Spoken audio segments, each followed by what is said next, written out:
வணக்கம் நண்பர்களே. இந்த ஆன்மீக தகவலில் என்ன பார்க்க போகிறோம்னா, சிவனுக்கு அபிஷேகம் செய்வதால் ஏற்படும் பலன்களை பற்றி தான் பார்க்க போகிறோம். நம்ம சேனலை சப்ஸ்கிரைப் பண்ண அனைத்து நல்லவங்களுக்கும் என் மனமார்ந்த நன்றியை தெரிவித்துக் கொள்கிறேன். மேலும் ஆதரவு வேண்டும் என்று கேட்டுக்கொள்கிறேன். நமச்சிவாயம் என்பது 5 எழுத்து மந்திரம் சிவனுக்குரியது. அது அபிஷேகத்தில் ஒவ்வொரு ஆலயங்களில் சிவனுக்கு திரவியங்களால் அபிஷேகம் செய்வாங்க. அவ்வாறு சிவனுக்கு திரவியங்களை கொண்டு செய்யப்படும் ஒவ்வொரு திரவியங்களுக்கும் ஒரு பலன் உண்டு. ஒவ்வொரு பொருளுக்கும் ஒவ்வொரு பலன் உண்டு.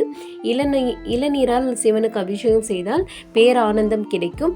சர்க்கரையினால் சிவபெருமானுக்கு அபிஷேகம் செய்தால் மன நிறைவு உண்டாகும். தீர்க்காயுள் கிடைக்க பசுவின் கற்க பாலை கொண்டு சிவனுக்கு அபிஷேகம் செய்ய வேண்டும். நமக்கு மன தீர்க்க ஆயுள் கிடைக்கிறதுக்காக பசுவின் கறந்த பால், அந்த பாலை சிவனுக்கு அபிஷேகம் செய்ய வேண்டும். இனிய குரல் கிடைக்க சுத்தமான தேனை கொண்டு அபிஷேகம் செய்ய வேண்டும். சிவனுக்கு அபிஷேகம் செய்தால் சகலமும் கிடைக்கும். தூய நல்லெண்ணெயில் வாசனை திரவியங்கள் கலந்து சிவனுக்கு அபிஷேகம் செய்தால் நோயற்ற வாழ்வு கிடைக்கும். தூய நல்லெண்ணெய், சுத்தமான நல்லெண்ணெயில் திரவியங்கள் கலந்து சிவனுக்கு அபிஷேகம் செய்தால் நோயற்ற வாழ்வு கிடைக்கும். கரும்பு இருக்குல்ல, கரும்பு சாற்றால் சிவனுக்கு அபிஷேகம் செய்தால் உடல் வலிமை பெறும். சிவனுக்கு பஞ்சாமிர்தம் அபிஷேகம் செய்தால் சகல காரியங்களின் வெற்றி கிடைக்கும்.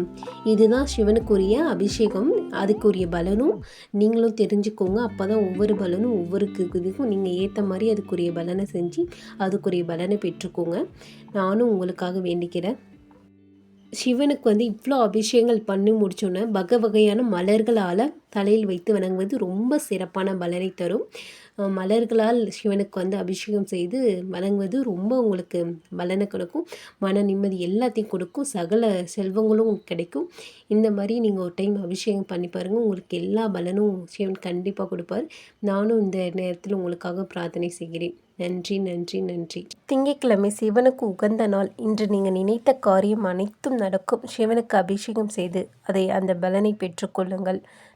சிவனுக்கு விரதம் இருந்து வழிபட்டு மிகவும் உகந்த நாள் இன்று. நீங்கள் நினைத்தது அனைத்தும் நடக்க நானும் உங்களுக்காக பிரார்த்தனை செய்கிறேன். நன்றி. சிவனை போற்றி.